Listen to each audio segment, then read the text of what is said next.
All right, so just a reminder of what we reviewed yesterday, and that was that from the POGL, all those things in the analogy made or had a point, right? So they had a reason that they were on there. So our electrons were the borders, or the little people. Okay, and we got that from our atomic number. You had your energy level, which was your different floors of the house. I told you I was going to start calling them shells. And the shells is what's going to help you understand one thing that we talk about today, why certain things fit inside something else. Okay, so I want you to think of shells today when we go through that. You had your sublevels, which were your S, P, D, F blocks. We're going to color those to begin with, or we're not really going to color, we're going to outline them today. And then you had your orbitals, which were our bunk beds. How many electrons can fit in one orbital, no matter what? 2. No matter what, 2. Max number. Okay, you can't have 3. You could have 1, but you can't have 2. Yeah, I can't have more than 2. All right, spin. Spin was talking about a bottom bunk and a top bunk, so you could only have 1 in each one. And on each room, you had to fill up all the bottom bunks first, then you filled up all the top bunks. And that's going to be important today too. Okay? One thing you need to make sure you have for sure in your notes, if you did not copy things down, was that maximum number of electrons per sublevel. And I want you to add in this little piece about the orbitals that I put over here. Okay? So put those next to them, because remember, your orbitals are your number of bunk beds, right? So in the sunny room, there's only 1 bunk bed that fit 2 people. Okay? In the pink rooms, you had 3 bunk beds. The D and the F areas on the periodic table, though, those are the new ones. So think about how I just came up with those 2. How do you guys think I did that? Divide by 2. Yeah, so dividing by 2, right? So all the people had to get split into 2s so that they could fit into 5 bunk beds or 7 bunk beds, all right? So keep that in mind today. All right, go ahead and turn your page so that you're looking at this.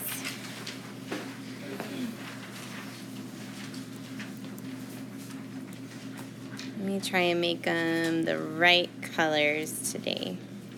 Oop. And then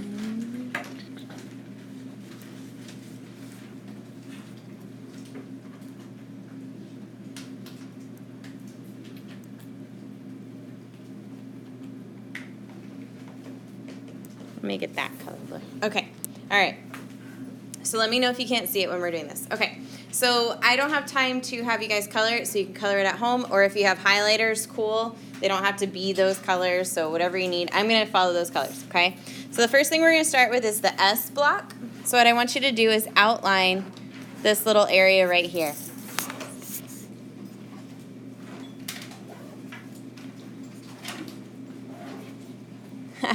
That was lovely. All right, so outline that little area right there on your periodic table, okay? Okay, this right here is your S block. And if you notice, I kind of left this little gap right here. And the reason why is because I like to think of helium actually belongs right there. He got taken over to the other side because it had a full shell, which made him have more properties like a noble gas. So they had to put it on that side of the periodic table, okay? But when we're talking about which sublevel it's in the 1s sublevel, okay? All right, so we're going to go ahead and write next to this, or on top of that, you're going to say the S block.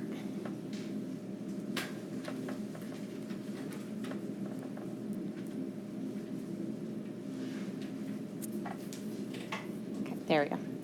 All right, and in the S block, how many orbitals did we say we had? How many bunk beds were in the sunny room?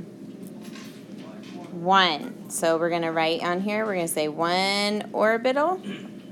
How many electrons can it hold total? 2. Okay? All right.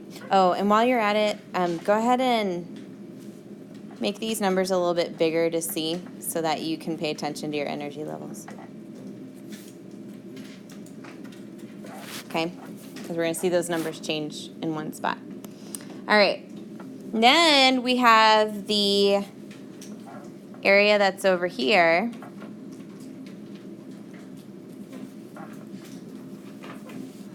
And what's this area called over here?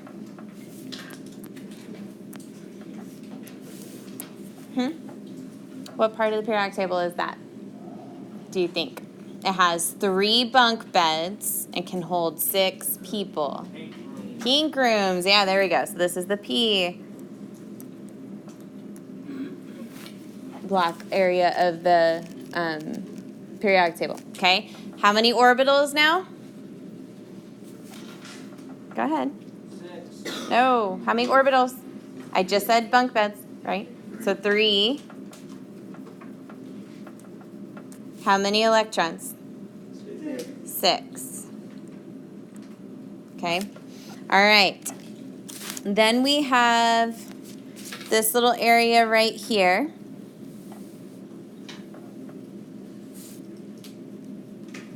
Okay.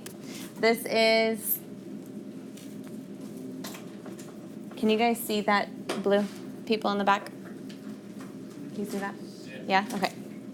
So this is the D block area of your periodic table, and we call them blocks because they look like little rectangles, like they're little blocks of the periodic table. Okay.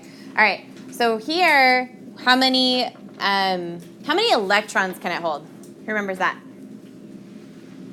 10. It was 10. Okay. A way to remember that, if you forget that number, is you count them. Look, see.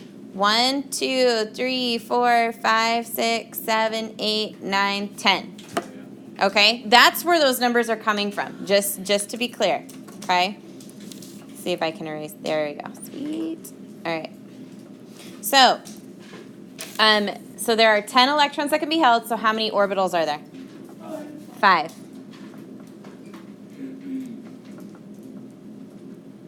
Okay. But before we move on, we have to add one more thing to this. Okay. Starting at SC up here, I want you to put 3D, 4D, 5D, 6D. Okay? So, in case you can't see that, that's what I just did. Okay? And the reason why goes back to those orbitals. Okay? It goes back to the shapes of those weird shapes that I showed you yesterday.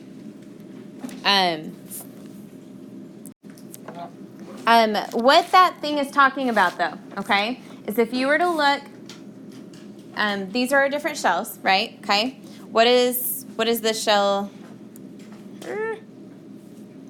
What are those circle ones that are off on the left-hand side? What block is that?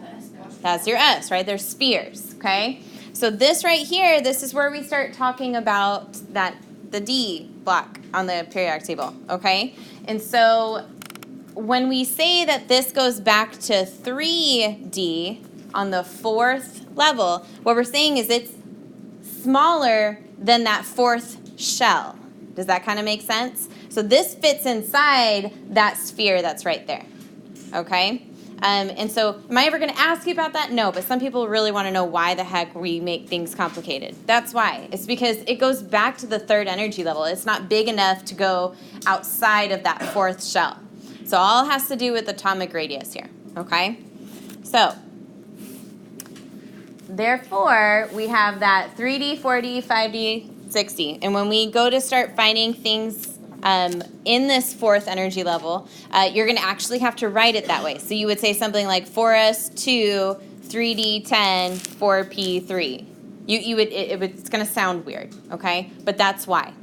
All right, so let's finish this up real fast. The last one is supposed to be purple, right? I think F. Violet. What is it? Lavender. Right. I saw that. All right, lavender. All right. So this down here. Okay, do we all understand, by the way, that this whole little bottom part fits in right here on your periodic table? You guys see that? Okay. There we go. Nice work. All right. So there is nothing special. I mean, they're in the same family, right? So they're all kind of related to each other. But the only reason they're down there is so that we can fit it on a nice, pretty sheet of paper. Really, your periodic table should go in a circle and be really, really long. But we made it like this. All right. So this little area down here, this is your F block. And here, Count it up. How many electrons can there be? 14. 14 electrons, which means how many orbitals? 7 orbitals. Good. Okay. Now, one last thing that I am going to have you just kind of write on yours is that this area up here for the D block, I want you to put, oh, you can't see that, can you? We're going to write it in black. All right. N minus 1. Down here for the F block, it's going to be N minus 2. What this N is your energy level, okay? And so you have that pretty list of energy levels over here to the left, okay? And these are all that, okay? So if you ever see something that says N minus 1 or N minus 2, that's what they're referring to. I just didn't want you to be confused when you saw it. Okay? So do you feel like you can look at a periodic table and kind of separate it into an S area, P, D, F? Yes? Okay? If you ever forget, the way that I say, I do save the planet for real. Yeah, I know, it's super lame. But that's what helps me remember what order it goes in. Okay? So if you need that, go for it. All right, go ahead and flip the packet over. You are looking at this page, not that page. I am so sorry. This page. Sorry, this one. There we go. Hey. Yeah. No. Can I leave you here? Yeah. Sorry. Come on. I forgot that I'm recording. Come on, Emma. No, I'll remember. I'm good. Yep. Thank you. Yep. All right.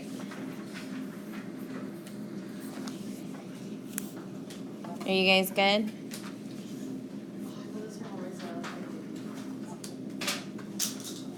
Are you guys on the right page? We're all good?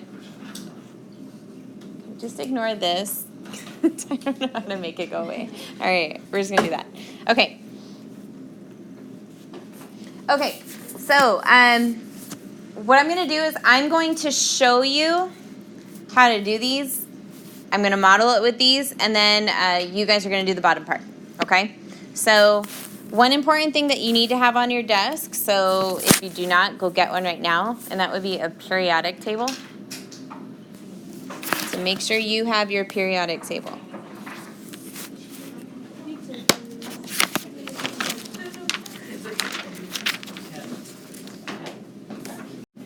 So the first thing that they're asking you to do is an orbital diagram. So from your POGL, what was the orbital diagram? Was that the one where you had to write the numbers, like the manager code, or was it the one where you had the boxes and you had to put arrows in it? Boxes, the arrows, right? Okay, so you guys will never have to do like arrows. I'm sorry, not arrows, boxes. You'll have to do lines, okay? So just know that orbital diagram is the one where you have your arrows. Just a heads up, just because I've confused people all day today, I go like this, and that's an arrow going up and an arrow going down. You feel free to use that if you want. I just don't like writing an entire arrow. I think it takes a lot of time. If you write an entire arrow, yes, absolutely. Yeah. My college professor got me in this habit. So, all right. The next thing, when you do your orbital diagram, if you ever have to come up with your lines, I think it's always easier to start with electron configuration. So we're going to start with that, and then we'll move it into your orbital diagram, okay? So go ahead and give yourself a little spot right here that says E-config right there, and that's what we're going to write first, okay? All right, so on your periodic table, everyone find silicone, put your finger on it.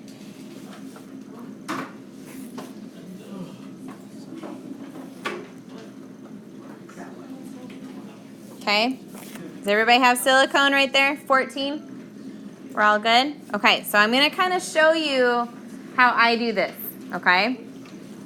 Because you're basically, this is like a map when you're doing your electron configuration, okay? So you don't need to color yours, I'm just going to color mine. All right, so what you do is you always start at the beginning, okay? So when I look here, I'm on the first row, so I'm going to write, this is, okay, there we go. Can you guys still see it? Yeah. Okay, so I'm going to write 1. What side of the periodic table is this? Or what block is that? S. So I'm going to put S. Okay, remember helium is through it. So we go 1, 2. So we're already through the first row. 1s2. Then I'm going to move to the second row. So I'm on second row, second floor. What room is it?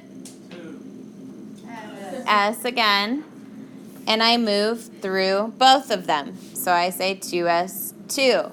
Then I go across. Okay, I'm just following the periodic table with my finger, basically. Okay, so now I'm right here. I'm still on the second row. What room is this, or what area is this? P. Okay, I go all the way through. So what number goes up here? 6. Good. Then I go down to the third row. Okay, so 3, and I'm in the S area again. So I go through that. So 3s2, and then I'm over here, and I am 3. What area is this over here? Over here? P. Okay, and then I go over 1, 2, and that's it. Okay. Yes. So usually, it's usually that example that people are like, ah, ha, ha. All right. Oh, and 3P. Wait, What? what? Because we stopped at silicone. Do you see that? Yeah. Okay, cool. All right, so when I move this, it's gonna move my whole thing, and I apologize. So we're just gonna leave yours where it is. All right, so now that we have our electron configuration, and don't worry, if you didn't get it this time, you're gonna get it on the next one, I promise. And if not that one, third time's a charm. I promise you'll have it by that one, okay? So now we're gonna do our orbital diagram. So what you do is you look at your little electron notation here, okay? And you know that, remember, orbitals are what from the POGL? The bunk beds. Okay, so in the sunny rooms, how many bunk beds were there? 1. So we would say 1s. And then there was 1 in the sunny room. In the pink room, there were 3 bunk beds. Then we went back to the sunny room with 1 bunk bed. And then we go back over to a pink room. Okay? That's the easy way to make your little lines. Now from here, that's where we start doing the arrows.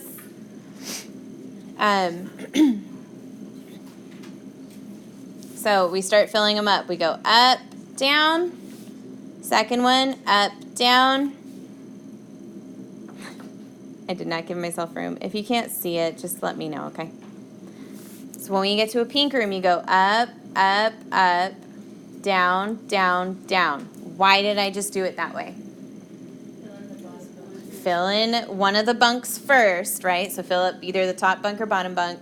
For some reason, when I'm saying bottom and I put an arrow up, that's really confusing people too. Just all the same bunk, and then you do the other side, right? So all bottom bunks first, then I fill up the top bunks, okay? Then I'm back in a sunny room, bottom bunk, top bunk, and then over here, I only have 2. And that's where you end, okay?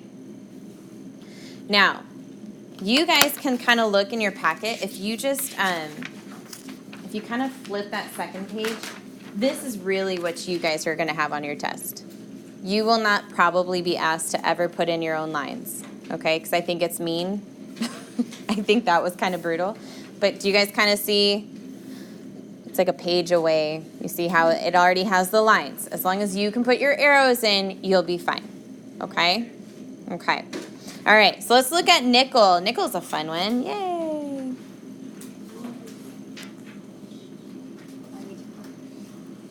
Okay, so nickel. Find nickel on your periodic table.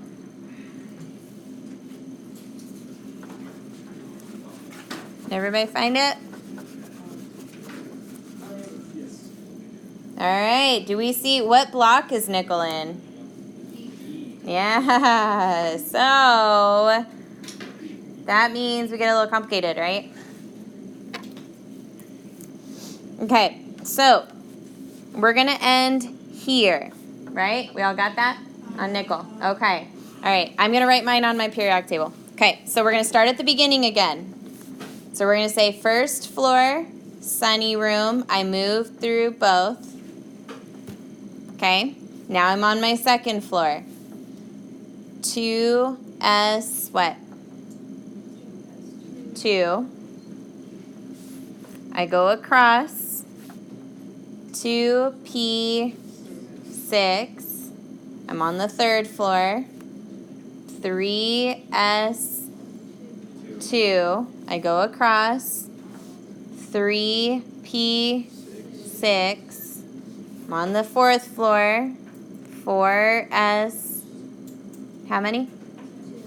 Remember this. So 1, 2. Okay. Now we're on, do I say 4D or 3D? 3D. That's the weird part. All right. So then we would say 3D. 1, 2, 3, 4, 5, 6, 7, 8. And you are done. Okay? Oh, you guys totally can't see that color, huh? Is that better? There you go. All right. Yes. Because those little pictures of the orbitals, basically all of these fit inside of that shell. And all of these are going to fit inside of that shell. So they go back in energy level. Okay. All right. So real quick, you guys, if you were planning on taking AP next year, okay, you would have to go one step further and actually put all your 3s together and all your 4s together and all your 5s. So you would actually have listed this 3S2, 3P6, 3D8, 4S2. Okay? So if that's something that you're working towards, feel free to do it. The only reason we don't teach it to you guys that way is because what would that look like to you? What was at the very end of your POGL that like numbers went a little weird? Do you guys remember? Oh, was it different charges? Not charges. It was the excite. You guys remember the excited state? Like it would bump it up a level, right? And you'd be missing some. So you would look at that and you'd be like, well, that's excited state. No, it's weird. It's just chemistry. So that's why we teach it to you this way. Follow your periodic table. But if you'd like to work towards AP, feel free to put your energy levels together. Okay? Cool? Side note, good? Yeah? Awesome. All right, cool. So you guys got through nickel. Now we're going to look at the next one. Okay?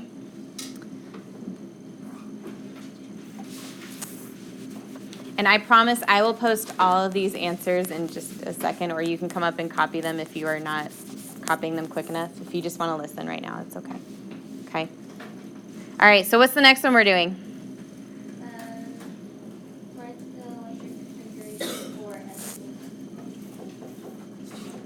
S2. Doesn't it say S minus 2? Yes. Oh, it doesn't. Yeah, all right. So what is S minus 2? What is that? What's that thing called? Huh?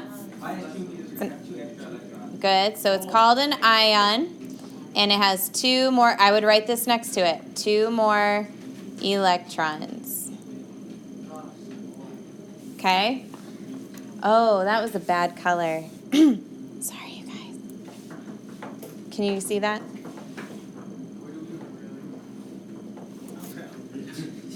Sorry. That was a bad color. Call me out on that because I can't. The color looks great to me right here, so I can't see that. All right. So we're gonna first write out sulfur's normal one, and then we'll change it to what it needs to be in order to show its ion. Okay. So everybody find sulfur. Put your finger on it on the periodic table. You got it? Sounds like it. Whoever just did that. All right. So once again, we're gonna start at the top. So we start with.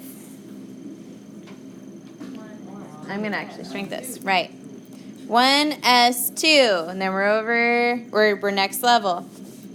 2s2. Then we go across. 2p6, next level. 3s2. 3p4. Good. But because it's an ion and it has 2 more, this changes to a 6. Okay? Question, because you're going to have an example down below where it says calcium.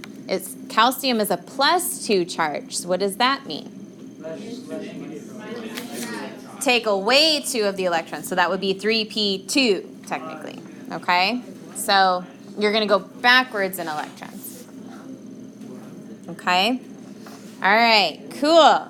So the last one is the noble gas notation. Okay, everybody got that copy down? We're good? Yep. Sweet.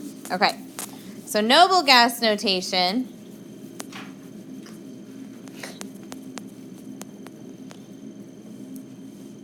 I'm over technology today. Just a little bit. Just a little bit. All right, so noble gas notation for chlorine. All right, so everybody find chlorine. Find chlorine. Okay, let me see it. Right there. So, when you do noble gas notation is your friend, promise, okay? What it is it's like a summarized version. So what it's telling you to do when you do noble gas notation is you're going to account for all of the electron configuration of the noble gas before it, okay? So, for chlorine, we would pick neon. We went up a row. Does everybody know that these are the noble gases, by the way? Forgot to ask you guys that. If you didn't, those are the noble gases, okay? Because everybody wants to be like them. Because they are the most stable things out there. All right. Okay, so if we had somebody like platinum, who would its noble gas be? Xenon. Good. All right. If we had somebody like barium, whose is that one? Xenon again. All right. What would zinc have? You've answered all of them. Argon. Good. All right.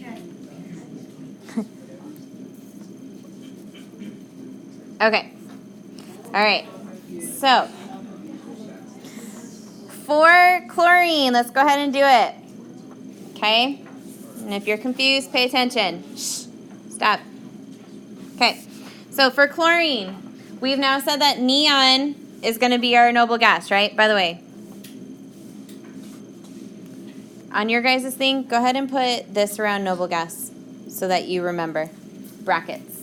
Okay? Okay, so look at your periodic table. Okay, so one more time. Who's its noble gas? Neon. So we're going to put neon inside of brackets, like that. Okay? And then you continue after neon. So we're going to go where sodium is. So we're going to say what? 3... Look where sodium is. Sodium's right here, Na. 3s2, go across. 3p, where's chlorine? 5, and that's it. Right? It's like your best friend. You're going to be like, yes, I don't have to follow the whole periodic table. So what that just did was it said all of neon's electron configuration plus whatever you write. That's all that it is, okay? Yeah, so it's not horrible. Okay, so what I'm going to do is I'm going to give you guys a few minutes to try them on the bottom. And what I will put up here, since all of mine got deleted, is the notes, since you can't see them. There you go. All right. So that's all the answers that we just went over. Okay. Go ahead and try the bottom ones for the next 5 minutes. Okay. Okay. And then I have one more thing to show you right before the bell rings. Okay. So work on them for 5 minutes. You can come bug me or bug a neighbor.